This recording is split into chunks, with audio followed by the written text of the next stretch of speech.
الله أكبر الله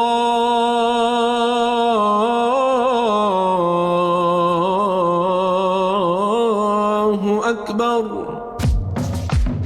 Assalamu alaikum and welcome to the Islamic Center at New York University podcast, coming to you straight from the heart of New York City. We're building an amazing Muslim community here at ICNYU where everyone is welcomed and respected no matter where you're from or where you're at. This is the place to be. So open your ears and your heart and come along with us on another life-changing journey. Bismillah. So, last week we started looking at the actual prayer and its mechanics, and we went through the obligatory parts to it. I know there's some new people here this week. There's people who are typically here who aren't here with us.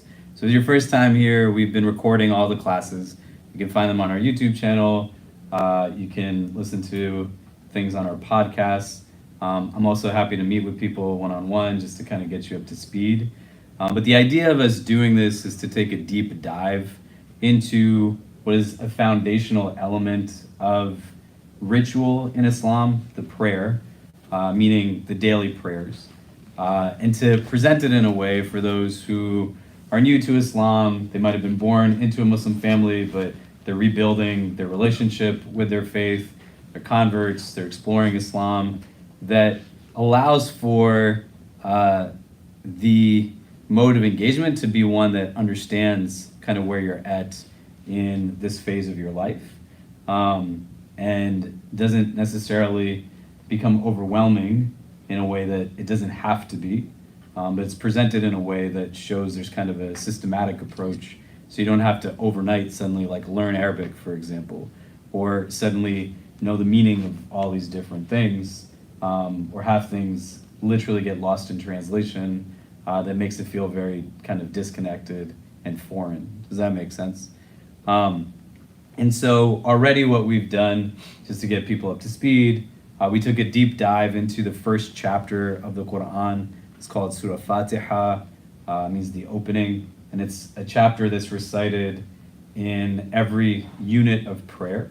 It wasn't just a translation, but to kind of distill what's the meaning behind this, right? Because you could even know the translation of something, but it doesn't mean that the words necessarily resonate so well. In the coming weeks, we're going to look at two shorter chapters of the Quran and kind of go into those in a little bit more detail. Also, that as you're learning and memorizing things, you're able to kind of understand a little bit more of what you're talking about. And that's kind of the idea, right? In building focus and concentration. And the example we used at that time was, say I was standing here speaking a language that no one could speak in the room, let's say theoretically no one in the room could speak Chinese. I don't know if anyone can speak Chinese in the room. Can any of you speak Chinese? Yeah, great. So if I was standing here speaking Chinese, or I just pretended like I could, and you had no idea because I don't know how to speak Chinese, but neither do you, so I could be making up whatever I want to, you fundamentally wouldn't be able to build deep concentration. Not for any other reason other than there's just a language barrier. So how would you be able to retain and absorb when the literal meaning of the words is something that is beyond our capacity to engage? Do you know? Let alone then just how overwhelming it can feel trying to memorize or regurgitate something as you're simultaneously kind of doing everything else that you're doing. It's not in a vacuum. Does that make sense? So today what we're going to be looking at is a second bucket of what goes into the mechanics of the prayer. Assalamu alaikum. You come in and take a seat. So last week what we talked about were the obligatory aspects, what are called the fard aspects of the prayer.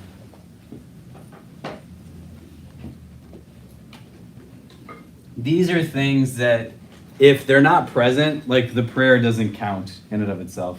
Not the conditions outside of the prayer, but what goes into the mechanics of the prayer and what it is that one needs at a minimum once you are in the prayer itself.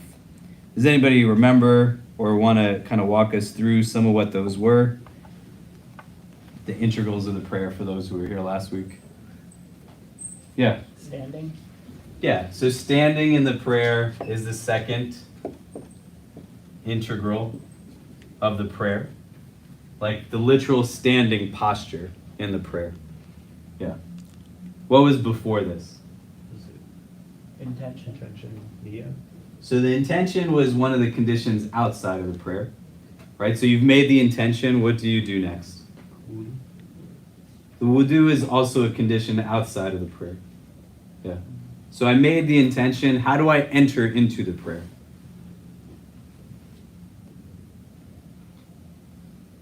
It's okay. Say Allahu Akbar. Yeah, so you say Allahu Akbar, right? Some people can say it's something to glorify God. This is like the integrals of the prayer, right? It might not be what one might be accustomed to seeing. It's called a tahrima. So you're essentially saying what is that initial Allahu Akbar. And this like puts you in the state of prayer. What's next in terms of like the obligations of prayer?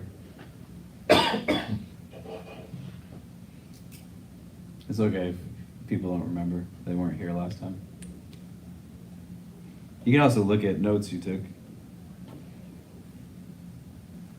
So when you're standing, like what do you normally do in the standing if you've ever seen a Muslim person pray?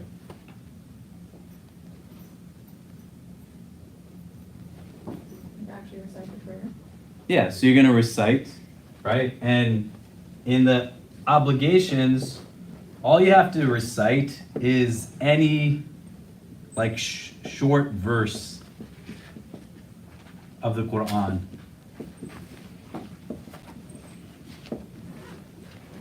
The shortest verse in the Quran is 2 words. It says, ثُمَّ نَذِرْ, then he looked. So if you recite just that, you meet the obligatory part of the prayer. That's all you have to say, right? This is in the obligations. It's not what the end product will look like as we're going through this, but the bare minimum, which if you have a reason as to why you would do that, which if you're new to Islam or you're new to the ritual prayer in Islam, there's not going to be an expectation that you have memorized everything right off the bat. Does that make sense? Yeah? What was after this?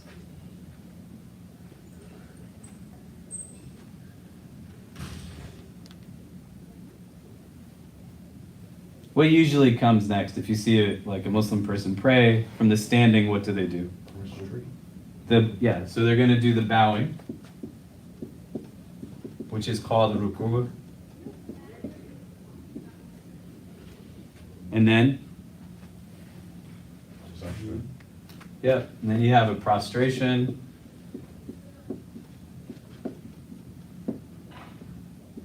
And then the last piece. Yeah, you're going to do a final sitting.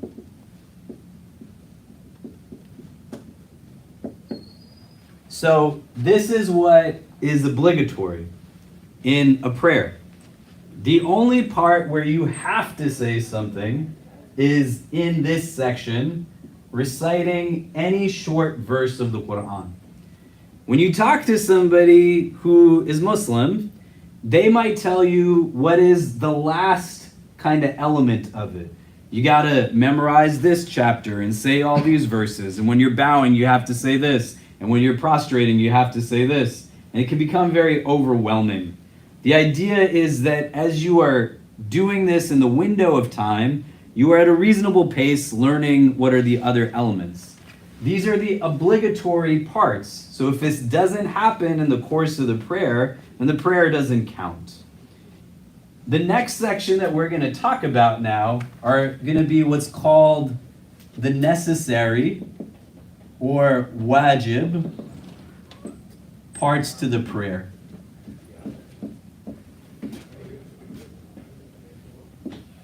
So the relationship between this and this is essentially like the skeleton of the prayer. And this column is going to be what adds like kind of flesh to the prayer. And then next week, what we're going to discuss is going to be what are the recommended practices, or what are called sunnah,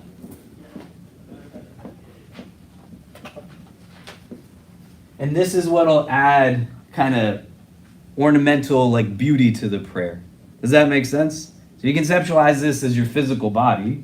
Like, here is the innermost part of you, that skeleton. Building upon it now are these necessary actions. And here is then what is that kind of final phase of the prayer itself. What most people get and what most people give right from the onset is this bucket right here. And it becomes really overwhelming, as you'll see as we build this list out. It's going to go from just these 6 things to a lot more stuff that says, here, figure all of this out.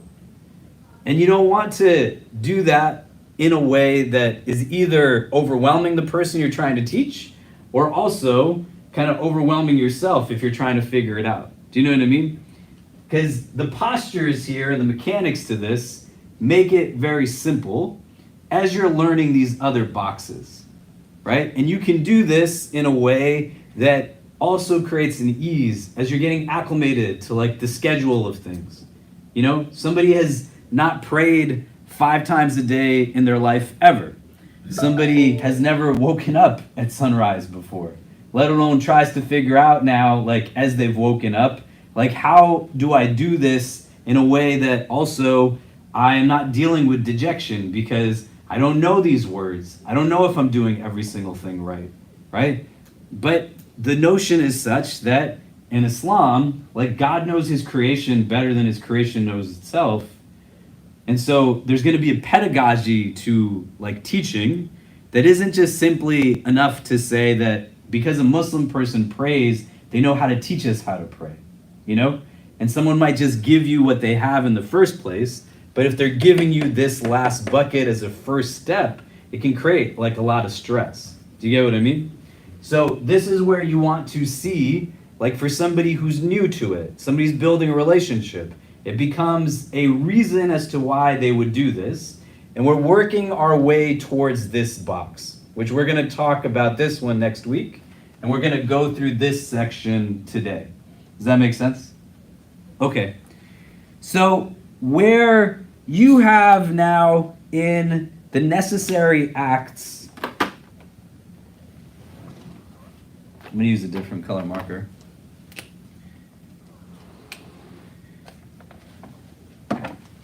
You're going to have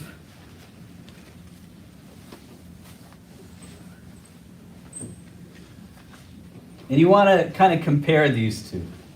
So of the necessary acts, the first one is going to be actually saying the words Allahu Akbar.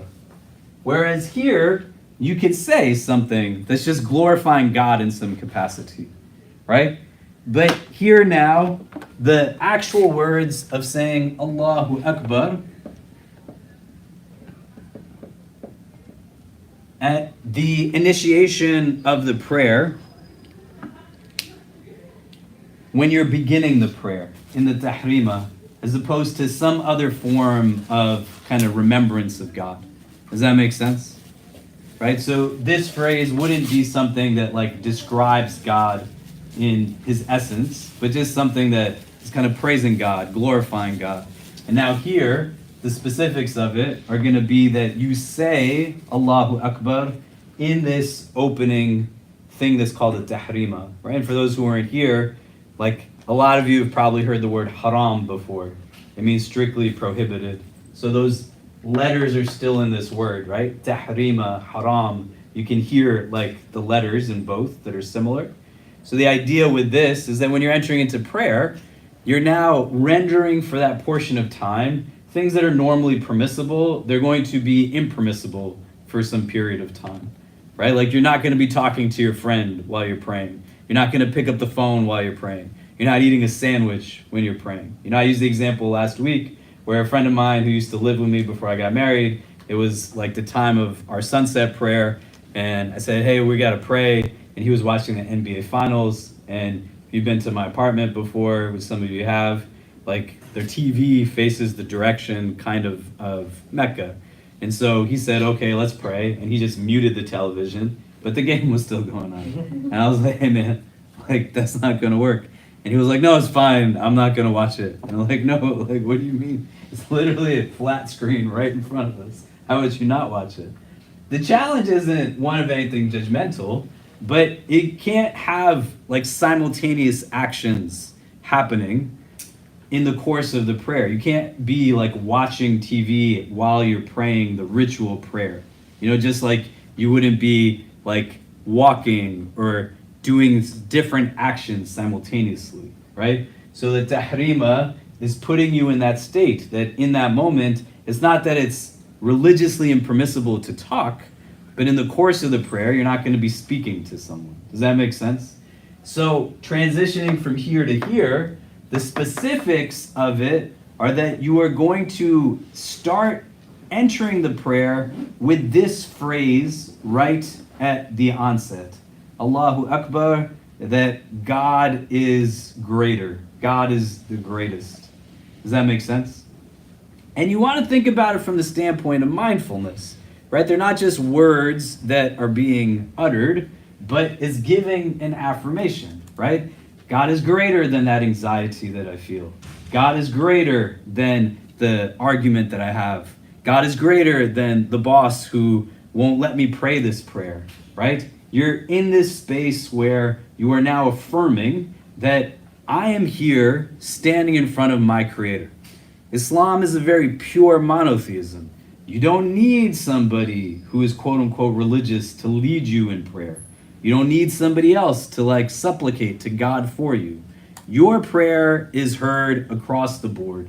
There's not somebody who can sanctify for you. There's not somebody who is more elevated than you. Like your voice is as important. And in this, you're affirming that whatever it is that I'm stepping away from, God is greater than this, right? And I'm literally at a moment now of replenishment inwardly, that this is meant to be a spiritual exercise that is helping me to connect to the divine and allowing for me to see it as a means to something, not as an end. Does that make sense? Right? So that initial Allahu Akbar, it's giving that affirmation. The second necessary act is the recitation of the first chapter, which is called Al-Fatiha, meaning the opening. And if you missed like the 3 or 4 weeks that we went through each verse, I would recommend listening to the podcast, listening to it on YouTube, or just shoot me an email and we can kind of talk it out. Because there's a lot of depth that's in this chapter, and there's a reason as to why it's something that is supposed to be recited in every cycle of prayer again and again, that you can pull so much from it. Do you know? And translations are important. You don't want to knock translations. I was talking to somebody just earlier today who is interested in becoming Muslim. And he saw 2 translations of the Quran on my desk, and he said, do you think there's a limitation to me just engaging the translation? I said, no. Like when you think about where Islam started, it starts in a Mecca in Arabia, and it now extends. And the communities that are in existence at that time are not all Arabic-speaking communities. There's Byzantines and Persians and Romans and huge empires in Abyssinia, what is Ethiopia, and so many other places where people don't speak Arabic. And when people are going to exchange ideas and have conversations, and they're talking about this new religion that exists now in Mecca, they're talking through translation. They're engaging in translation. Where you can find meaning through knowing primary language, nobody could say that that's not something that's advantageous, but it doesn't mean that where you're at is someplace that is somehow not also where you're supposed to be, like you're working towards something. Do you get what I mean? So you want to build that relationship with it, and not just the translation, but the meaning, and that is going to be something that's a necessary act. right? Which is where we were telling people that you want to start to memorize it and have it be one of the first things that you're adding now to this part of the prayer. This is going to happen in the standing position. So in that standing, you're going to recite this, and it's going to be recited as a necessary act. Does that make sense? Does anybody have any questions on that? What I would suggest, if you haven't started to memorize it already, just like week by week, you are spending time like learning each verse, you listen to it online, and you just go at a pace that makes sense for you. Because this is happening as you are learning this in a reasonable amount of time, you know? And reasonable is very subjective, but if you have the capacity to kind of recognize your ability to just absorb and take in words, we could probably right now, for example, I don't know how old any of you are. I'm 40 years old now at this point in my life, and I know my white beard probably tells a little bit about that, mashallah. But like, you know, Khalid and I have some whites in our hair, and I'm pretty sure like we could put on something that we listened to in the 90s, right, or in the 80s that we haven't listened to for decades, and it would just flow from us like we were hearing it yesterday, you know? That's the capacity you're built with, right? You can take in things and they will just like come in some capacity out because they're stored within you in a place that you're not necessarily paying attention to. So if you just go word by word or verse by verse and be at a place where you're patient. The advantage of this not being here is that you don't have to start with an anxiety that says this doesn't count unless this is happening. Do you get what I mean? And it allows for you to now have a pursuit that says like, hey, you know what? There's not a time frame on this that says I have to learn this by tomorrow. So I can go at a pace that works for me, but I also still have to recognize the pace that I can go at. Do you know what I mean? So if every day you're just learning one of the words to the verse, then in a couple of weeks, you would have the whole thing under your belt. Does that make sense? So this first chapter is important, and it's in the necessary acts. That's why we started with this, so that we could have that relationship with it. Does anybody have any questions on this piece? Does it make sense? Yeah.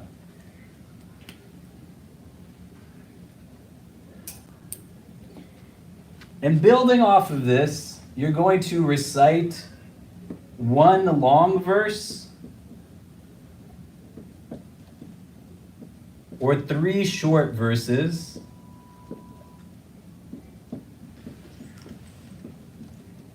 from any part of the Quran.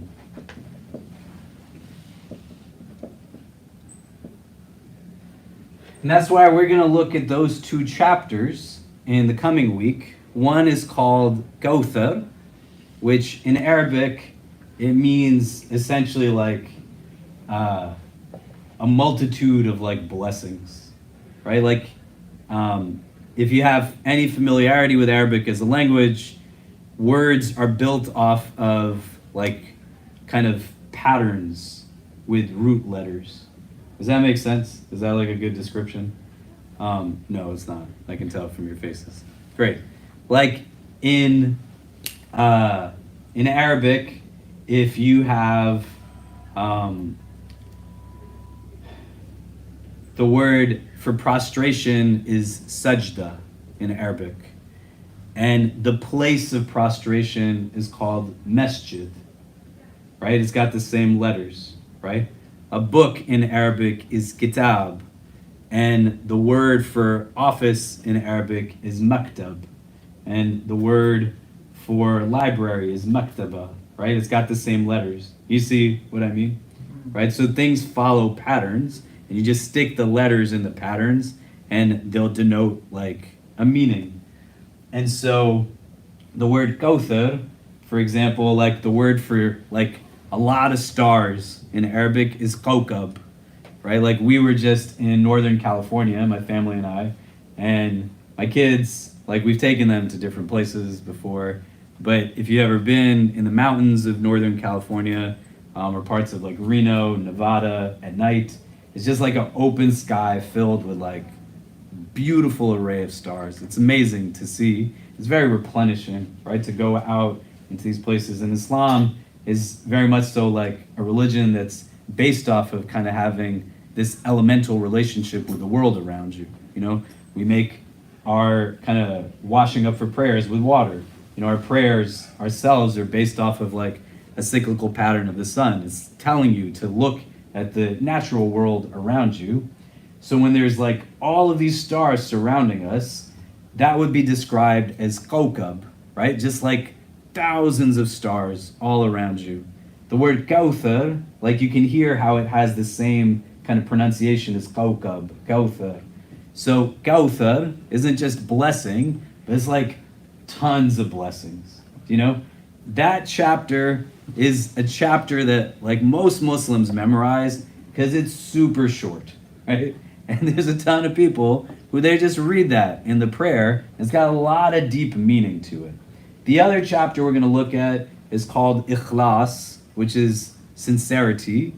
And it talks a lot about like who God is in Islam. And next week we'll do a deep dive into that. And that's one of the also necessary components, is that you're learning and you're reciting either one long verse or 3 short verses. These 2 things, they're done in the first 2 cycles of each obligatory prayer.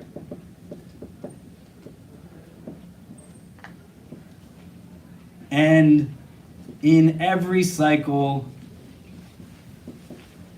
of a voluntary prayer.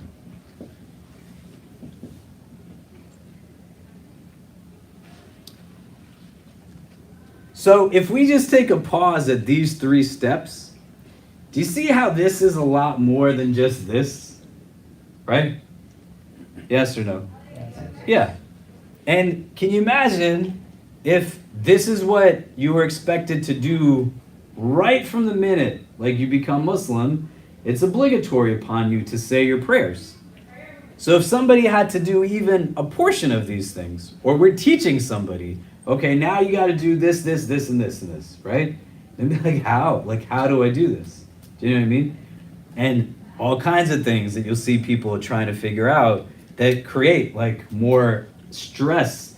Whereas like this is supposed to be a replenishing act, not an act that creates distress. You see? So this is like the next necessary act. Any questions on this? Yes, no? No.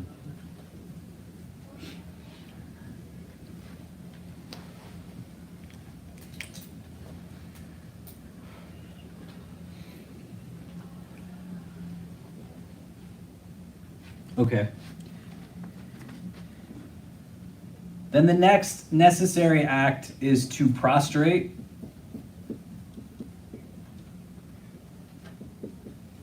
With most of the forehead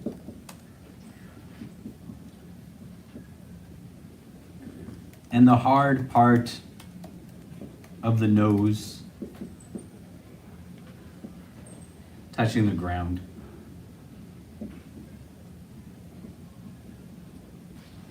So your nose has 2 parts to it, right? This thing right here, right? I got a big nose, so it's easy to kind of like look around. You can see like this is the soft part of your nose, right? And this part is the hard part of your nose. So when you're prostrating, like this part of your nose should also ideally be touching the ground. Why are these mechanics important in Islam, right? What do you think? What I want you to do, just because now we're getting into things that have mechanical elements to them, you want to build an understanding of like why is this something that has like this much kind of detail to it. If you can turn to the person next to you, if you don't know their names already, just exchange names. You want to start to think, right? The Quran is a text and invites on every page its reader to not mute their intellectual capacity, but to utilize their intellectual capacity, right? To be aware, to reflect, to contemplate. So why are these things like things that actually play a role to have some element of kind of spiritual upliftment? And they're not just like a checkbox to be able to kind of assess, am I good at this or not? Do you get what I mean? Like, why would it be defined in this much detail? If you can turn to the persons next to you and just talk it out for a couple of minutes, like what comes to mind, and then we'll come back and discuss. Go ahead. Okay, so what are some of the things we're coming up with? Like, why would this get to these details? And why are they important to think about? What did you discuss?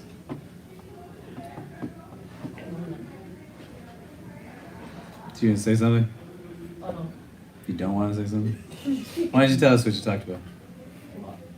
I actually always use my forehead. I was never told about the nose. And I was thinking, since I believe that when you recite surahs, you have to mouth them, even though we're not saying it out loud. So I was thinking, we're using our whole face, but our mouthing is already using the surahs. That's where we're using the rest of the face. Oh, interesting. Yeah, amazing. What else? And not just like limited to the prostration, but all the mechanics, right? Yeah, go ahead. We were sharing that I said that it's best practice. Hasif mentioned something about like humility and like how you present yourself in front of God. Okay, like what does that mean? Like, it's like how we sit on the ground compared to sitting in pews. It's like the closest you are to Allah is when you're on at ground level. So it's like when you're prostrating, it's like you're in such that like that's the closest you come to engaging with Allah. Like you're at the most humblest point. Yeah, amazing. And what do you mean by best practice? Like it's like at work, we oftentimes recommend to people like how to best do something. Granted, they don't have to do it, but then somewhere down the line they email us telling us this doesn't work.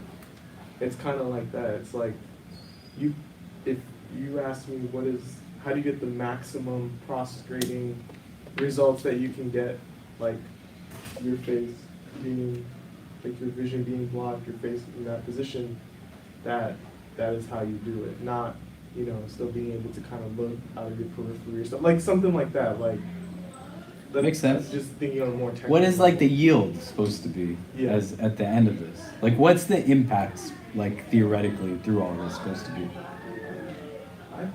Worship? Yeah, but to in order to achieve what? Like a God consciousness, like a taqwa. Yeah, right? So something that's internal, right? The external is meant to have an impact, and it's a spiritual exercise. What else? Anybody else? What did you discuss? Yeah. So maybe it's like a formulaic approach to prevent bid'ah, and for people to kind of like not deviate from the structure of the Salah. Yeah, so the word bid'ah in Arabic means innovation, right? So you're not adding new things and these kinds of things. But think about any exercise that you have, and what the impact is and how you relate to it individually. If you've never, for example, like run before. I used to run track. I played football. I was supposed to play in college. You can tell because I'm just a massive, huge person. I'm sure, that's what you thought as soon as you saw me.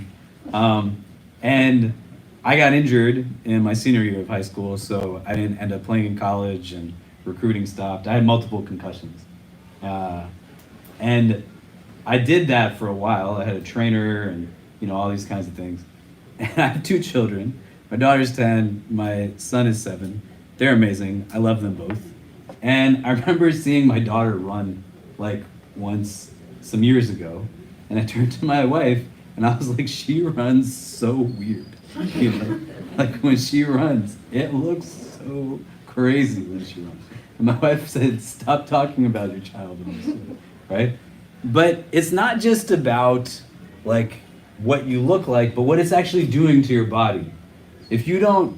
Most of us, if we went to a physical therapist, and you just show them how you step and where and how our walking isn't done properly, and then the unnecessary pressure it's creating, or like the challenges to your posture, and how you do that repetitively, again and again and again, it's like a slow yield on really messing up kind of your physical being. Do you get what I mean? Right? Or you go to a doctor and you go to the dentist. I don't know how many of you go to the dentist. I particularly don't go to the dentist as much as I should. And where and how you can talk to the dentist. And the dentist will say, like, if you don't start doing these things, you will not have teeth in your mouth when you are older, right? It's a prescription that necessitates understanding a connection to a regimen that then yields something that if you deter from it, like that's fine, but it's going to have consequential impact. It's a spiritual exercise.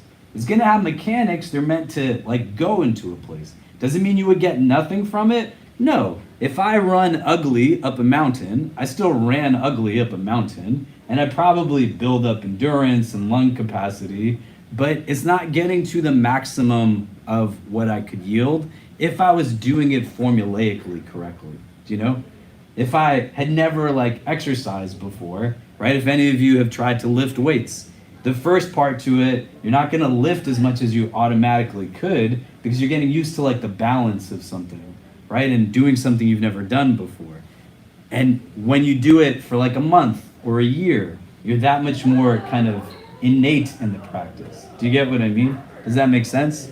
So these mechanics are outlined as a best practice that allows for us to be able to recognize that in Islam, like God is telling you the best way to engage in building a connection to Him.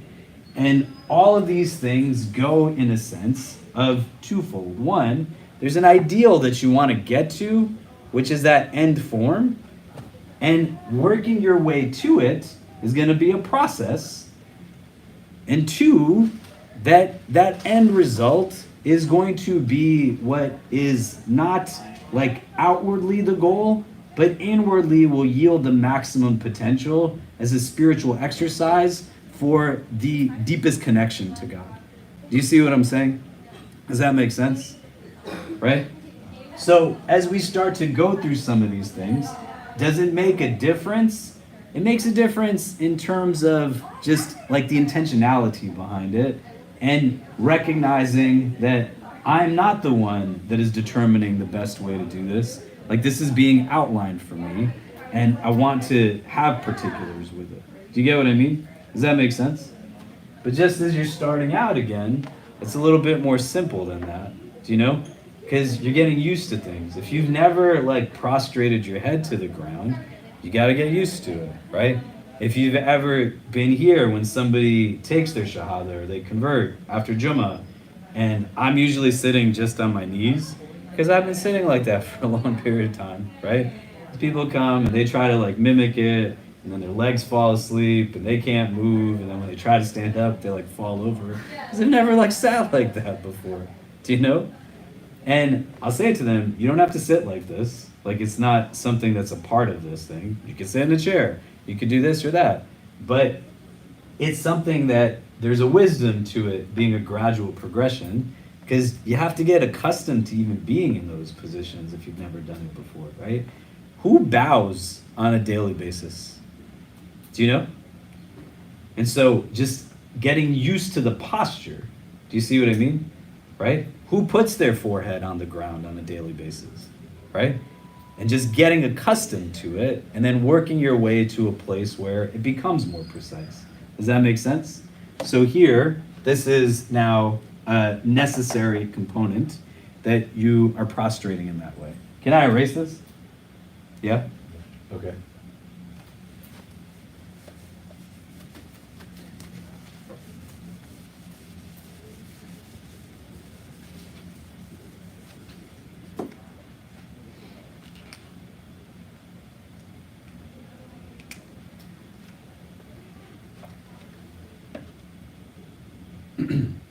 You're going to have then the performance of a second prostration before moving on to other parts of the prayer.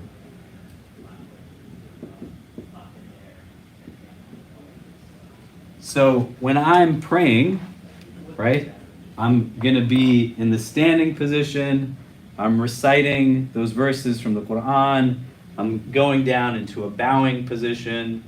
And what we said was like standing, if we were to give a definition to it, is that you're standing straight enough that your arms couldn't touch your knees, right? That's like the standing position. And the bowing is that you are bent enough so that you could touch your knees, right? You want to be in a place where, as much as it is, it's creating this kind of like 90-degree angle. And from the bowing, you're back in a standing position. And then from here, you're going into a prostration, and you're going to do that twice in every cycle of the prayer when you're going down. Does that make sense? Right? As opposed to doing it just at a minimum one time. Do you get what I mean? Yeah? Okay. Then this one is going to be really important because it's easy to get away from it. You want to be still in every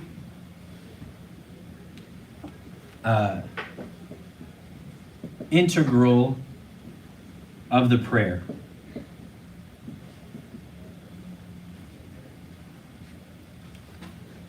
Yeah. Does that include when you have to like scratch yourself? What do you mean? Like you're gonna get itchy. Yeah, if you have like an itch, you could scratch it, right?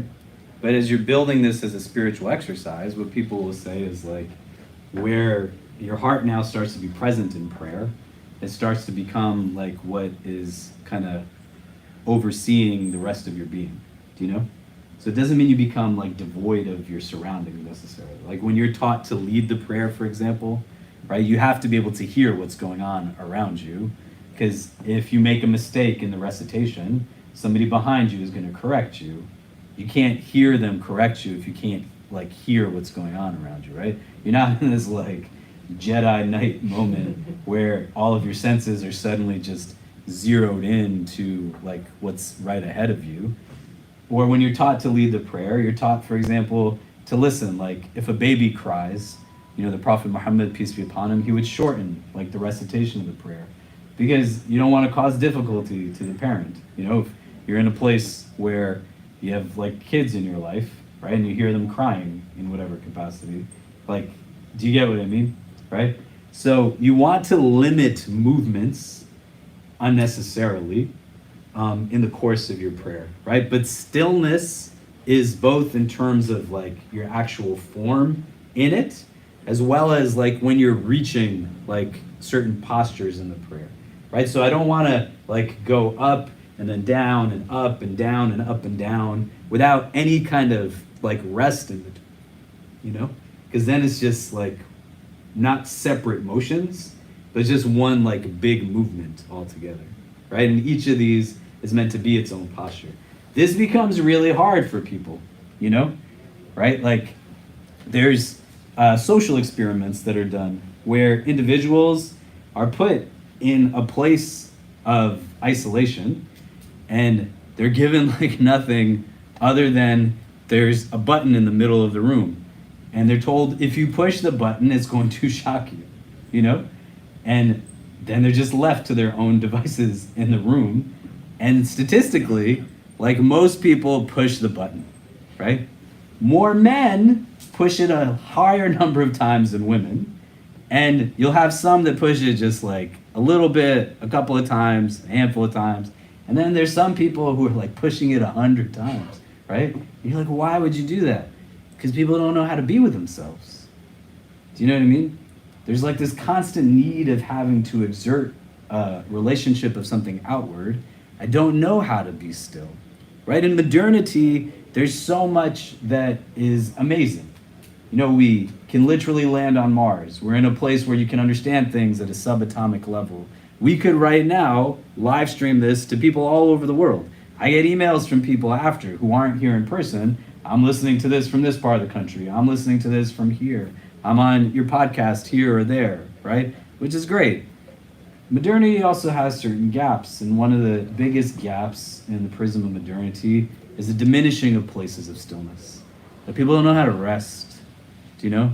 And they don't know how to find rest. And that's why this is an amazing pedagogy on teaching, because the idea isn't to create anxiety through prayer, it's to create stillness through prayer. And you want to find stillness in each of these postures, right? You want to be in a place where you don't kind of deny yourself, but allow for yourself to take breaths in the course of your prayer, right? Let that be something that releases like stress and allows for you to have that much more focus. Do you get what I mean? Does that make sense? Yeah.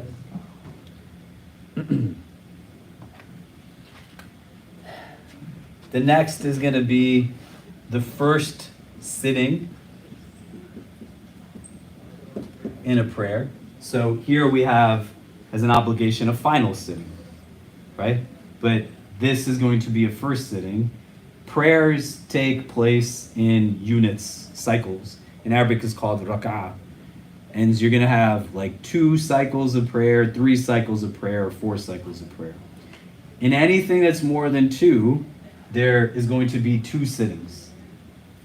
If you have 2 cycles of prayer, the sittings are just going to be like 1 in the sense of you're in that kneeling position as like a culmination to the prayer. Does that make sense? So that first sitting is one of the necessary acts in the course of the prayer as well.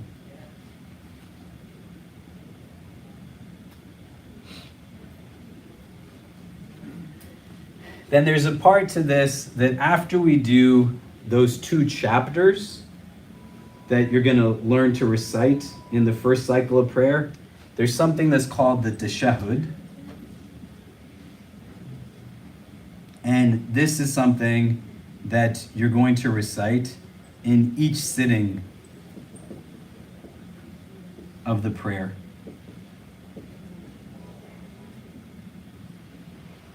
So in a 2-cycle prayer, you do this once. And in a 3-cycle prayer and 4-cycle prayer, you're going to do it twice, right? The first part of it is replicating a conversation that takes place between the Prophet Muhammad, peace be upon him, and God over the course of a really vividly described like moment where the Prophet is taken from his home to the city of Jerusalem. There he prays with every prophet in a act of just kind of overall religious kind of bond and unity. And from Jerusalem, he's taken into the heavens, meets like a different prophet at every level of heaven, and ultimately at the kind of end culmination of it, engages in a direct conversation with God.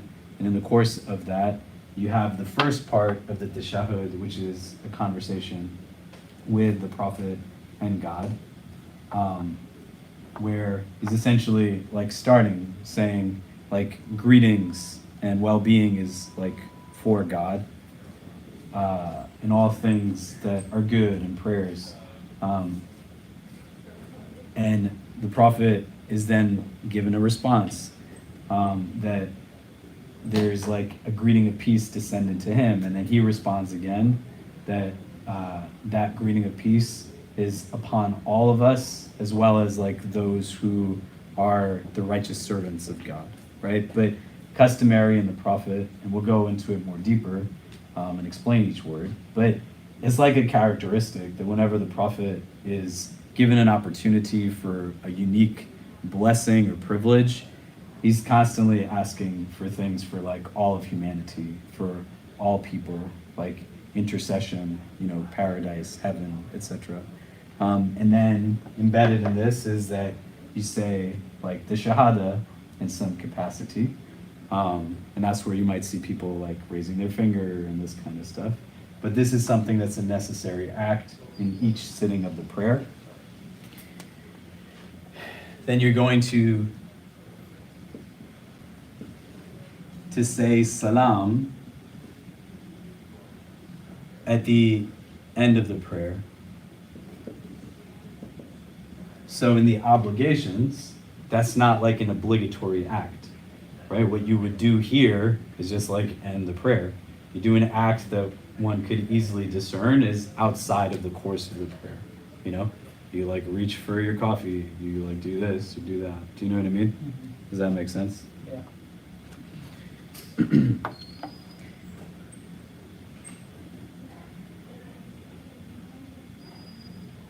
then if you're leading in prayer, right? The one leading the prayer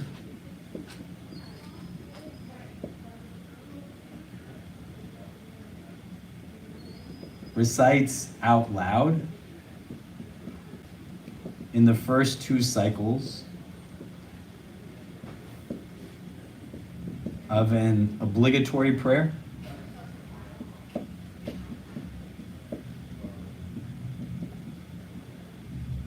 So the first prayer of the day is at sunrise, and the 4th prayer is at sunset, and the 5th is at night. And if you pray in congregation, the person leading the prayer is going to recite out loud in those first 2 cycles, the first chapter, Surah Fatiha, and the portion of the Quran that they're reading.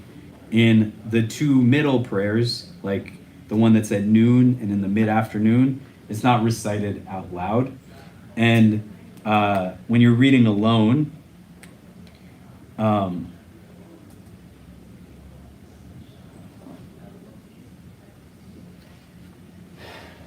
in the other prayers, or if you're leading alone,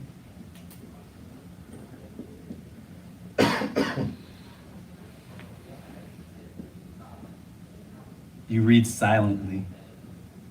And silently means like where if somebody was standing next to me, like that person might be able to hear what I'm saying, but like someone on the other side of the room couldn't hear what I was reciting.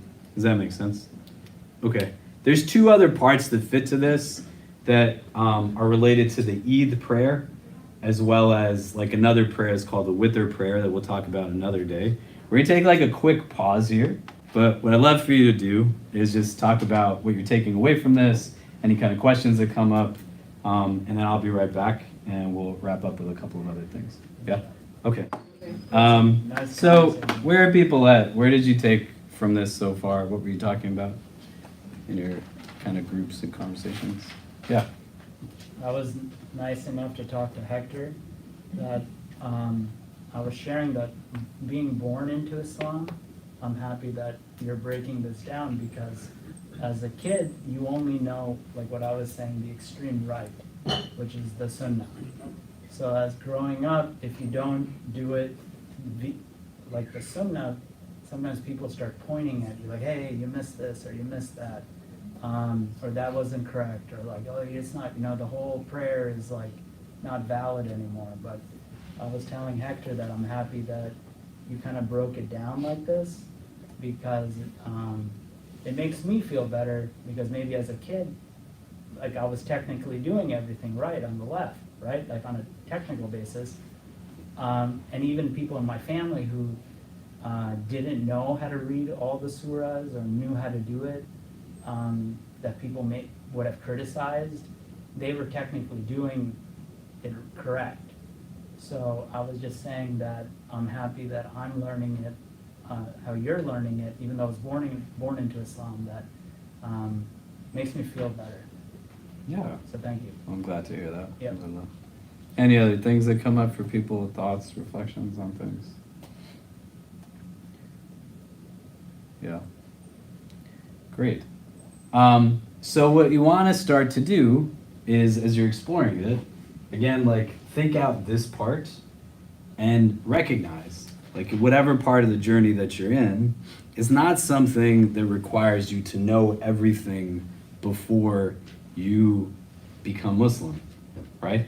And where and how you might be building a relationship again if you were born into Islam, and being able to recognize that there's different modes through which we can engage some of this, that it still creates like an ease, and we're working our way towards like an end product, and we want to start to build a relationship with some of those necessary parts. So you're going to like memorize the first chapter of the Quran, Surah Fatiha, and then some of those smaller chapters that we talked about, and kind of plunge into it a little bit. So a couple of other things. I know we're kind of at a time that we normally stop. If anybody has to leave, feel free. But just to go through a couple of things really quickly. We're going to resume kind of looking at the alphabet again, which we had done like some weeks ago and went through the first handful of letters. I'm going to bring those whiteboards that Kiara brought for everybody, and we'll pass those out so that you can start to practice that in real time. And next week, we'll start to look at the recommended acts, which is that last bucket, and we'll look at those 2 chapters, the 2 shorter ones, so we can start to build a relationship with some of those things. I know there's some people who weren't here like months ago when we talked about like a similar breakdown to how to wash up for prayer, and what are the kind of obligatory aspects and the necessary aspects of these kinds of things. So why are these things important, for example? Well, there's other situations beyond just learning how to pray that you want to know what are the necessary components and the obligatory components, because you might have to, in a situation, do something that's not like the norm, right? So right now, for example, is the window of time for the 4th prayer, the 3rd prayer of the day, the Asr prayer, which is the mid-afternoon prayer, right? The next prayer of the day doesn't start for a little less than an hour. So you still have some time. Do you know what I mean? But like these prayers have windows of time. So say, for example, you woke up tomorrow morning and you're Muslim and you're supposed to be praying. And the first prayer of the day, the Fajr prayer, it goes right now from like 4 a.m.-ish till about 5:45 in the morning. And you wake up tomorrow at 5:40 in the morning.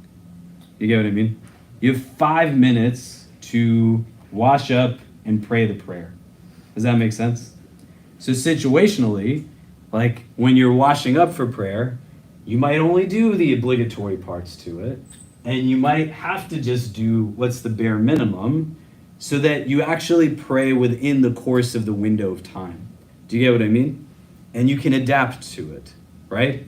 It's not like the ideal, but that circumstance might come up. Do you get what I'm saying?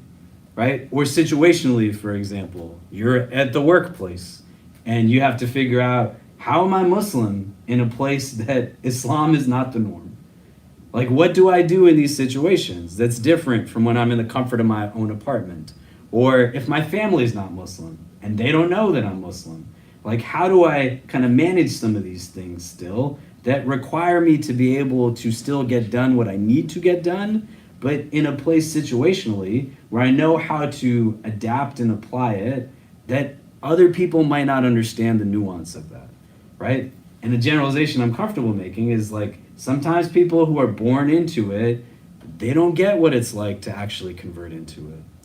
And they don't know how to kind of give it to us in a way that allows for us to think about this, like situationally, do you know?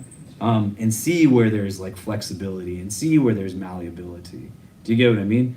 It doesn't mean that everybody who is kind of giving us instruction is in a place where they're doing it maliciously, but people are only going to give to you what you possess, what they possess in the first place. And they're going to think about it in this way. I want you to be able to relate to this, whether you are Muslim or not, in a way that allows for you to think this out situationally, so it doesn't create anxiety. But you can be like, oh man, I just woke up and there's 5 minutes left to pray. You know, I was stuck in that meeting and I didn't know how to tell my boss that I gotta leave. Or I was taking this exam and I lost track of time and there's like 3 minutes to get this thing done. Do you get what I'm saying? Right? The ability to adapt. I'll give you a better example. Like when you wash up for prayer, there's a chapter in the Quran that has a verse that is the basis for the washing up, and it mentions everything in the washing up of the prayer, your body parts, other than the mouth and the nose. So you're gonna wash like your face, you're gonna wash your arms up to the elbows, you're gonna wipe over your head, you're gonna wash your feet up to the ankles, your hands get washed in the course of this as well. The verse doesn't mention the number of times you wash something. the order in which it's watched is not an obligation. Do you know? These kinds of things, as well as the rinsing of the mouth and your nose. Why do you want to know these things situationally, right? I had some students who called me as the sun was setting and that window of time, the fourth prayer time, was coming to a close.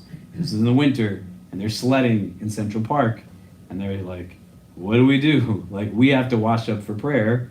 Can we use the snow? And the answer is like, yes, you can use snow. There are different types of water you can wash up with, and clean snow. Not like yellow snow, but white snow you can wash up with. And they have to be able to know in that circumstance, like how to make wudu, to wash up with snow. And if somebody tells you, you have to, obligatory, rinse out your mouth and your nostrils, what are these guys gonna do? Like shove snow up their nose, right? But how would you know the difference if what somebody told you is not something that you can adapt situationally? It's just the end result, and at the end of it, you're like shoving snow in your socks, and you're gargling snow. Do you get what I'm saying? Right? Does that make sense? So we want to learn it in these ways methodically, so that you can then learn how to adapt in the course of it, right? And that's what I'm saying. Let me know if you miss some of those things. We could go through it. You know, like if you wear a headscarf and you have to you wash up for prayer, right? The minimum that you have to wash in some opinions is just a fourth of your head. In some opinions, it's just like any part of your hair. So if I'm already kind of like wrapped up and I'm in this like non-Muslim environment that isn't conducive to this, and I'm washing up in the bathroom, like I don't have to take everything off. I could just like stick my head under my scarf. So it doesn't create more anxieties. Do you know what I mean? It might not have to do anything with washing up for prayer, but it's just like, it took me so long to put this on to begin with. Now I have to kind of unravel it and do it. Do you get what I'm saying? Right? And so we want to learn it in this way so that you're able to then think out in scenarios something that allows for it to be easily adapted to. You're going to say something? Yeah, thank you. I just had a quick technical question. Yeah. You've been talking about the window of prayer. I cut my prayers pretty close to keep one wudu. Now, for a hypothetical situation, like say, I know this is not Maghrib time, but say Maghrib is at 8:30. Do I have to finish the entire Asr prayer right at, or like before the Azan for Maghrib? Or Yeah, you have to finish the prayer before the time of the next prayer comes Or can I be in Asr prayer and then the Azan is going off? No, you finish the prayer, but you want to pray the prayer in its entirety before the next prayer's window starts. Does that make sense? No. Like if you started to pray Asr, 1 minute to go before Maghrib. yeah, you want to finish it before Maghrib starts. But that Asr prayer is valid even though Yeah, Maghrib, if you pray it during Maghrib time, then you're praying it late. Like the entirety of it should be prayed prior to the next prayer window coming in. Does that make sense? a little bit, I might have. But you want to then, that's why like it's like you're doing what's the minimum parts to it so it gets done. Do you know? So if you stand to pray and there's like 2 minutes to pray, and in the first standing, like you decide to recite the longest chapter of the Quran, then, you know, you're not understanding like the technical aspects to it. Do you know what I mean? So the performance of the prayer in its window of time is something that kind of trumps like the longevity of a cycle of prayer. Do you get what I mean? Like the praying in its window of time is really important. So let's take a pause here and we'll pick up next Wednesday. And we'll see everybody then. Thank you. We hope you enjoyed our podcast.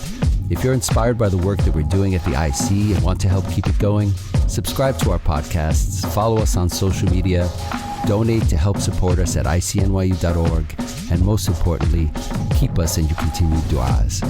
Until next time, inshallah. Assalamu alaikum.